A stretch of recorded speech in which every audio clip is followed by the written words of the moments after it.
ഈശോ മിശിഹായ്ക്ക് സ്തുതിയായിരിക്കട്ടെ. പ്രിയപ്പെട്ടവരെ, നമ്മൾ പ്രാർത്ഥിക്കാനായിട്ട് ഒരു സ്ഥലം തിരഞ്ഞെടുത്തു, വന്നിരുന്നു. അതുവരെ നമുക്ക് പ്രാർത്ഥിക്കാൻ ഭയങ്കര ഒരു മൂഡായിരുന്നു, അല്ലേ? ഭയങ്കര ഒരു ആഗ്രഹമൊക്കെ ആയിരുന്നു, ഒരു പോസിറ്റീവ് എനർജിയൊക്കെ. പക്ഷേ പ്രാർത്ഥനയ്ക്കായിട്ട് വന്നിരിക്കുന്ന സമയത്ത് പ്രാർത്ഥിക്കാൻ പറ്റുന്നില്ല. മനസ്സിന് എന്തോ ഒരു ഭാരം. ബൈബിൾ എടുക്കാൻ പറ്റുന്നില്ല. ജപമാല കയ്യിലെടുത്ത് പിടിച്ചിട്ടുണ്ട്, പക്ഷേ ചൊല്ലി തീർത്താലും മനസ്സിനൊരു സ്വസ്ഥത സമാധാനം കിട്ടുന്നില്ല. ചിലപ്പോൾ കയ്യിലെടുത്ത് കൊന്തയെടുത്ത് പിടിക്കും, ചൊല്ലാൻ നോക്കും, പറ്റുന്നില്ല. നിങ്ങൾക്കിതുപോലെയൊക്കെ ഒരുപാട് അനുഭവങ്ങൾ ഉണ്ടായിട്ടുണ്ടാവും അല്ലേ?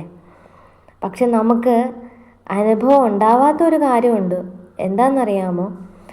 ചിലപ്പോഴൊക്കെ നമ്മൾ പ്രാർത്ഥിക്കാൻ ഇതുപോലെ വന്നിരിക്കുമ്പോൾ ഒരു വലിയ ഭാരം അനുഭവപ്പെട്ടു.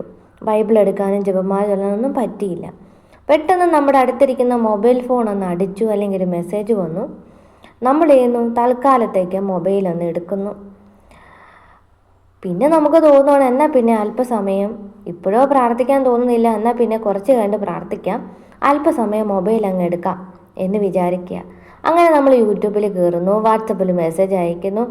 സോഷ്യൽ മീഡിയയിൽ വേറെ തെറ്റായിട്ടുള്ള ധാരണകൾ ചിന്താ രീതിയിലൂടെ ഒന്നും പോകുന്നില്ലെങ്കിൽ പോലും കുറച്ച് സമയം ഇങ്ങനെ പോകുമ്പോഴാണ് ചിന്തിക്കുന്നത്, ഇത്രയും നേരം ഉണ്ടായിരുന്നെങ്കിൽ എനിക്കൊന്ന് പ്രാർത്ഥിച്ച് തീർക്കാമായിരുന്നു. കാരണം സമയം 1-2 മണിക്കൂറൊക്കെ അങ്ങോട്ട് മുമ്പോട്ട് പോയേ. അപ്പോഴാണ് നമ്മൾ ചിന്തിക്കുന്നത്, ഫോണിൽ യൂസ് ചെയ്യാനായിട്ട് ഇത്രയും സമയം നമ്മൾ കളഞ്ഞെങ്കിൽ ഇതിൻ്റെ ഒരു പകുതി സമയം മതിയായിരുന്നു പ്രാർത്ഥിക്കാനായിട്ട്. എൻ്റെ പ്രിയപ്പെട്ടവരെ, ഇങ്ങനൊരു ചിന്താഗതി ഒരുപക്ഷെ എല്ലാ ദൈവമക്കൾക്കും ഉണ്ടായിട്ടുണ്ടാവണം. കാരണം ഇത് എനിക്കും ഉണ്ടായിട്ടുണ്ട്. വളരെ നിരാശയോടുകൂടി ഞാൻ സങ്കടപ്പെട്ടിട്ടുമുണ്ട്. പക്ഷെ വിഷമിക്കണ്ട കേട്ടോ. കാരണം ഞാൻ പലപ്പോഴായിട്ട് തോക്കിടുമ്പോഴൊക്കെ അതിനകത്തൊരു കാര്യം വ്യക്തതയോടെ പറയാറുണ്ട്. നമ്മുടെ ഹൃദയത്തിൽ നിന്നുള്ള പ്രാർത്ഥനയാണ് ദൈവം ആഗ്രഹിക്കുന്നത്.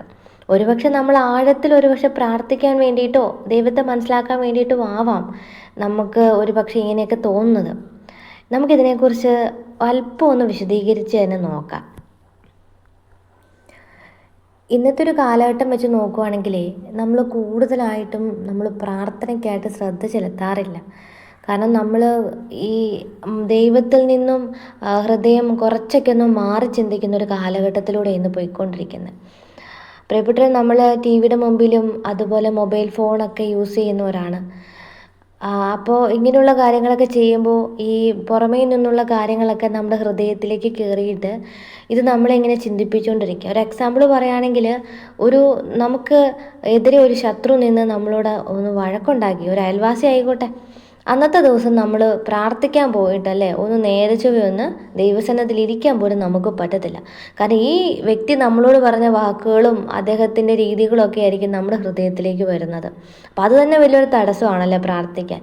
അപ്പോൾ ഇതുപോലുള്ള ചിന്താരീതികൾ നമ്മളറിയാതെ തന്നെ നമ്മളിങ്ങനെ അലട്ടിക്കൊണ്ടിരിക്കുകയാണ്. കാരണം ഈ എല്ലാ മാലിന്യങ്ങളും വന്നടിഞ്ഞ് നമ്മുടെ ഹൃദയത്തിൽ ഇരിക്കുമ്പോൾ നമുക്ക് പ്രാർത്ഥിക്കാനായിട്ട് പറ്റത്തില്ല. അപ്പോൾ സ്വാഭാവികമായിട്ട് നമ്മൾ എവിടെയെങ്കിലും പ്രാർത്ഥിക്കാൻ വേണ്ടി സ്വസ്ഥമായിട്ട് ഇരിക്കാൻ നോക്കുമ്പോൾ അവിടെയും നമ്മൾ ഇതിങ്ങനെ ശല്യം ചെയ്തുകൊണ്ടിരിക്കും. പൊതുവേ നമ്മളെല്ലാം ക്ഷമിച്ചതും ഇത് ചിലപ്പോൾ കുമ്പസാരിച്ചതും ഒക്കെ ആയിരിക്കും. പക്ഷെ നമ്മുടെ മനസ്സിനിങ്ങനെ അലട്ടും. അതിനൊരു പ്രധാന കാരണം എന്ന് പറയുന്നത്, നമ്മൾ കൂടുതൽ ശ്രദ്ധ ചെലുത്തുന്നത് ഇത്തരം കാര്യങ്ങളിലേക്കായതുകൊണ്ടാണ്. പൊതുവേ ഇന്ന് സമൂഹത്തിൽ എല്ലാവരും കൂടുതലായിട്ടും ശ്രദ്ധ കൊടുക്കുന്നത് പുറമേ നിന്നുള്ള കാര്യങ്ങൾക്കാണ്. അപ്പോൾ ഇത് എല്ലാം കൂടി നമ്മുടെ ഹൃദയത്തിലേക്ക് വരുന്നു. ദൈവം തമ്പുരാന് നമ്മളവിടെ ഇരുത്തിയിട്ടുണ്ടെങ്കിൽ പോലും നമുക്ക് കർത്താവിനെ കാണാനായിട്ട് പറ്റുന്നില്ല. അപ്പോഴാണ് നമുക്ക് എന്ത് ചെയ്യുന്ന ഒരു ശ്വാസം മുട്ടുന്നൊരു അനുഭവം ഉണ്ടാകുന്നു, പ്രാർത്ഥിക്കാൻ പറ്റുന്നില്ല. ഇങ്ങനെയുള്ളൊരു അനുഭവങ്ങളൊക്കെ ഉണ്ടാകുന്നത് ഈ ആവശ്യമില്ലാത്ത ധാരണകളും ചിന്താരീതികളും ഒക്കെ പുറമേ നിന്ന് നമ്മുടെ ഉള്ളിലേക്ക് കയറ്റി വിടുമ്പോഴാണ്. നമ്മളൊരു കാര്യം മനസ്സിലാക്കുക, നമ്മളെ ഈ പിശാച് അറ്റാക്ക് ചെയ്യുന്നത് തന്നെ എന്തിനാണെന്നറിയാമോ? നമ്മൾ പ്രാർത്ഥിക്കാതിരിക്കാൻ വേണ്ടിയിട്ടാണ്. നമ്മൾ ഒരിക്കലും പ്രാർത്ഥിക്കരുത്, അതിനു വേണ്ടിയിട്ടാണ് സാത്താൻ നമ്മളിങ്ങനെ അറ്റാക്ക് ചെയ്തുകൊണ്ടിരിക്കുന്നത്. അപ്പോൾ അതിനുവേണ്ടി അവനിങ്ങനെ കഴിഞ്ഞു പോയ കാര്യങ്ങളും ചിന്താരീതികളും ഒക്കെ കുമ്പസാരിച്ച വിഷയമാണെങ്കിലൊക്കെ അതങ്ങനെ ഇട്ട് തരും. അപ്പം നമ്മൾ അതൊക്കെ ഓർത്തിങ്ങനെ ആകുലപ്പെട്ടിരിക്കുന്ന ഒരു വ്യക്തിക്ക് ഒരിക്കലും പ്രാർത്ഥിക്കാനായിട്ട് പറ്റത്തില്ല. പ്രത്യേകിച്ച് നമ്മൾ ഏറ്റവും കൂടുതൽ യൂസ് ചെയ്യുന്നതാണ് മൊബൈൽ ഫോൺ. അതുമാത്രം നമ്മൾ മാറ്റി വെക്കാനായിട്ട് മറന്നും പോകത്തില്ല, ഒരിക്കലും നമുക്ക് മടുപ്പും തോന്നത്തില്ല. ഇതൊക്കെ നമ്മുടെ ഹൃദയത്തിലിരിക്കുമ്പോൾ നമുക്കൊന്ന് ശാന്തിയോടും സമാധാനത്തോടും കൂടി പ്രാർത്ഥിക്കാനായിട്ട് പറ്റുമോ? പ്രാർത്ഥിക്കാനായിട്ട് പറ്റത്തില്ല. പ്രാർത്ഥിച്ച് കഴിഞ്ഞാലും ചില വ്യക്തികൾ, ഞാൻ കഴിഞ്ഞ ദിവസം ഞാനൊരു ടോക്ക് ഇട്ടിട്ടുണ്ടായിരുന്നു, നമ്മൾ പ്രാർത്ഥിച്ച് കഴിയുമ്പോൾ എന്തെല്ലാം ചെയ്യാൻ പാടില്ല, എന്തൊക്കെ ചെയ്യാമെന്ന് പറഞ്ഞിരുന്നു. അപ്പോൾ പ്രാർത്ഥിച്ച് കഴിയുമ്പോഴും നമുക്ക് പെട്ടെന്ന് ഇങ്ങനെയുള്ള ചിന്താരീതികളൊക്കെ വരികയാണെങ്കിൽ വരാതെയൊന്നും ഇരിക്കത്തില്ല. കാരണം സ്വാഭാവികമായിട്ടും നമ്മൾ മനുഷ്യരാണ്. അപ്പോൾ അങ്ങനത്തെ ചിന്താരീതികളൊക്കെ വരാം. അങ്ങനെ വന്നാൽ തന്നെ നമ്മൾ തെറ്റായിട്ടുള്ള ധാരണകൾ ചിന്തിക്കാതിരിക്കുക, പ്രവർത്തിക്കാതിരിക്കുക. മനസ്സിൻ്റെ ഒരു പതറൽ, മനസ്സൊരു സ്ഥലത്ത് ഇരിക്കുന്നില്ല. അതുകൊണ്ടാണ് നമുക്ക് പ്രാർത്ഥനയിൽ കോൺസെൻട്രേറ്റ് ചെയ്യാനായിട്ട് സാധിക്കാതെ വരുന്നത്. വേറൊരു ഉദാഹരണമുണ്ട്. ഒരു ആത്മീയതയിൽ ഒരു വരണ്ട കാലമുണ്ട്. മരുഭൂമിയിലെ പ്രാർത്ഥന ജീവിതത്തെക്കുറിച്ച് ഞാനൊരു വീഡിയോ ചെയ്തിട്ടുണ്ട്. അപ്പം അത് കാണാത്തവർക്ക് യൂട്യൂബിൽ വീഡിയോയിൽ പോയാൽ, എൻ്റെ ഒരു ചാനലിൽ വീഡിയോയിൽ പോയാൽ കാണാൻ പറ്റും. അപ്പോൾ ഈ മരുഭൂമി കാലഘട്ടത്തിലൂടെ പോകുന്നൊരു സാഹചര്യത്തിൽ നമുക്ക് പ്രാർത്ഥിക്കാൻ പറ്റത്തില്ല. ചിലപ്പോൾ നമ്മൾ ദൈവസാന്നിധ്യം അനുഭവിക്കത്തില്ല. എത്ര ശ്രമിച്ചാലും നമുക്ക് എന്തോ ഒരു അസ്വസ്ഥത അനുഭവപ്പെടുന്നു.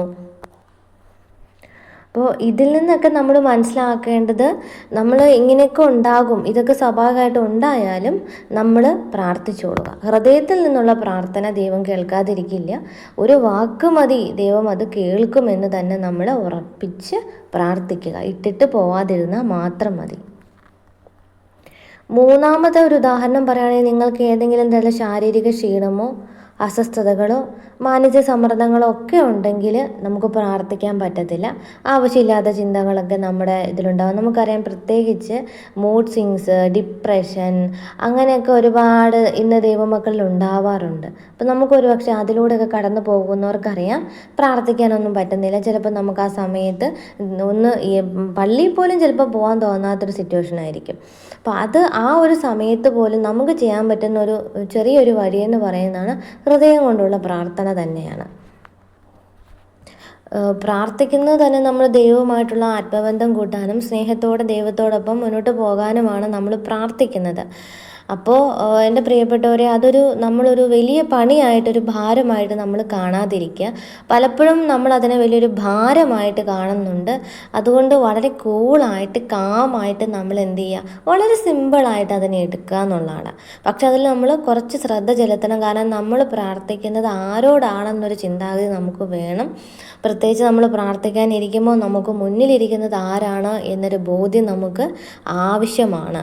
അതുകൊണ്ട് എൻ്റെ പ്രിയപ്പെട്ടവരെ, ഇതുപോലൊരു അനുഭവത്തിലൂടെ കടന്നു പോകുന്നവരാണെങ്കിൽ എനിക്ക് അവരോട് പറയാനുള്ളത്, നിങ്ങൾ വിഷമിക്കേണ്ട ആവശ്യമൊന്നുമില്ല. ഇതേ ഒരു സിറ്റുവേഷൻ തന്നെ എനിക്കും എപ്പോഴും ഉണ്ടാകാറുണ്ട്. അപ്പോൾ ഇന്നിങ്ങനെ ഇരുന്നപ്പോൾ എനിക്കുണ്ടായി.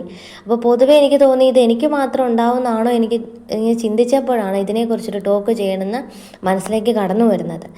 പെട്ടെന്ന് പ്രാർത്ഥിക്കണമെന്ന് തോന്നി, പണികളൊക്കെ തീർത്ത് അല്പസമയം പ്രാർത്ഥിക്കാമെന്ന് വിചാരിച്ചിരിക്കുമ്പോഴാണ് ഫോൺ എടുത്തിട്ട് ആരെങ്കിലുമൊക്കെ വിളിക്കണമെന്ന് തോന്നും. അപ്പം നമ്മൾ ഫോൺ എടുക്കുന്നു, ആരെങ്കിലും വിളിക്കുമ്പോൾ നമുക്ക് തോന്നും അല്പസമയം എന്നാൽ പിന്നെ എന്തെങ്കിലും വചനങ്ങൾ കണ്ടേക്കാമെന്ന് വിചാരിക്കും. അങ്ങനെ വചനം കാണാൻ വേണ്ടി യൂട്യൂബ് തുറക്കുമ്പോൾ ഇങ്ങനെ നല്ല എന്താ പറയുക, ഏതെങ്കിലും തരത്തിലുള്ള വീഡിയോസൊക്കെ, തെറ്റായ ധാരണകളോ അങ്ങനെയൊന്നും ആയിരിക്കത്തില്ല. പക്ഷേ നല്ല മ്യൂസിക്കായിട്ടുള്ള വീഡിയോസോ അല്ലെങ്കിൽ ഈ പറയുന്ന പോലെ കോമഡി വീഡിയോസോ ഒക്കെ ആയിരിക്കും കയറി വരുന്നത്. അപ്പോൾ ഈ നല്ല വീഡിയോസൊക്കെ കയറി വരുമ്പോഴും നമ്മളൊരു ആകർഷണത്തിന് പുറത്തെടുക്കുന്നു. പക്ഷേ ചില സാഹചര്യം നമ്മളൊന്നും എടുക്കത്തില്ല. ഇങ്ങനെ സ്ക്രോൾ ചെയ്ത് പോകും. പിന്നീട് സമയം നോക്കുമ്പോൾ സമയം ഒത്തിരി പോയിട്ടുണ്ടാകും. അപ്പോൾ എനിക്ക് ഭയങ്കര നിരാശ വരും. അയ്യോ, പ്രാർത്ഥിക്കാനുള്ള സമയം ഒത്തിരി ഉണ്ടായിരുന്നു, ആ സമയം ഞാൻ വെറുതെ കളഞ്ഞല്ലോ, ഇനി ദൈവം തമ്പുരാൻ എന്ത് വിചാരിക്കുമെന്നൊരു ചിന്താഗതി അല്ലേ. ഈ ഒരു ചിന്താഗതി എൻ്റെ പ്രിയപ്പെട്ട ദൈവമക്കളെ നിങ്ങൾക്കുണ്ടെങ്കിൽ ഓർത്തുകൊള്ളുക. നമ്മുടെ ദൈവം നമ്മുടെ ഹൃദയത്തെ നോക്കുന്ന ഒരാളാണ്. അപ്പോൾ നമ്മൾ വളരെയധികം കോൺസെൻട്രേറ്റ് ചെയ്ത് ചെറിയൊരു പ്രാർത്ഥനയാണെങ്കിൽ നമ്മൾ ഹൃദയത്തെ തട്ടി പ്രാർത്ഥിക്കുമ്പോൾ അതിന് വളരെയധികം അർത്ഥമുണ്ട്. അത് ദൈവം സ്വീകരിക്കുന്നത് തന്നെ നമ്മൾ ഹൃദയം കൊണ്ട് പ്രാർത്ഥിക്കുന്ന പ്രാർത്ഥനയാണ്. അതുകൊണ്ട് യേശുവിൽ ഏറ്റവും പ്രിയപ്പെട്ടവരെ, ഇതുപോലുള്ള ചിന്താരീതികളൊക്കെ നിങ്ങൾക്കുണ്ടെങ്കിൽ ഈ സമയത്ത് തന്നെ നിങ്ങൾ വിഷമിക്കുകയോ സങ്കടപ്പെടുകയോ ഒന്നും വേണ്ട. വളരെ ശാന്തമായിട്ടിരിക്കുക. ദൈവത്തോട് നിങ്ങൾ പ്രാർത്ഥിക്കുക. നമുക്ക് കോൺസെൻട്രേറ്റ് ചെയ്യാനും പ്രാർത്ഥിക്കാനും മറ്റുള്ള ചിന്തകളെ മനസ്സിൽ നിന്ന് എടുത്ത് കളയാനൊക്കെയുള്ള കൃപ തരാനായിട്ട് പ്രാർത്ഥിക്കുക. ദൈവം അനുഗ്രഹിക്കട്ടെ.